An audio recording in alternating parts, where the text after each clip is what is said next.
नमस्कार मित्रमैत्रिणींनो, आज आपण ना इडली, डोसा, उत्तप्पा याच्याबरोबर जी पोळी खातात ना, म्हणजे गन पावडर खातात ना, त्याची आपण रेसिपी करूया. अगदी झटपट होणारी रेसिपी आहे आणि चवीलाही अतिशय उत्तम.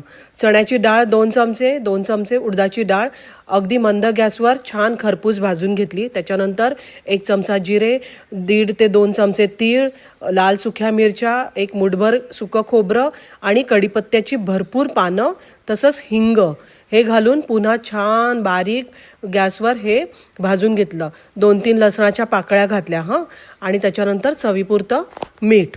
हे आपलं जे मिश्रण आहे ना, हे छान मिक्सरमध्ये असं सरसरीत म्हणजे जाडं बरडं वाटून घेऊया. ही झाली आपली पोळी. तुम्ही कशाबरोबरही खाऊ शकता.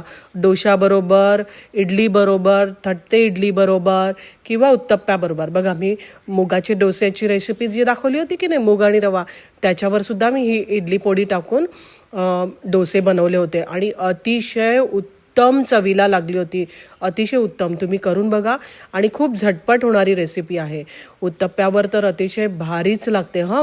इडलीवर सुद्धा तूप वर घालून आणि त्याच्यात मिक्स करून ना ही पोळी खूपच छान चवीला लागते. रेसिपी आवडली तर लाईक करा.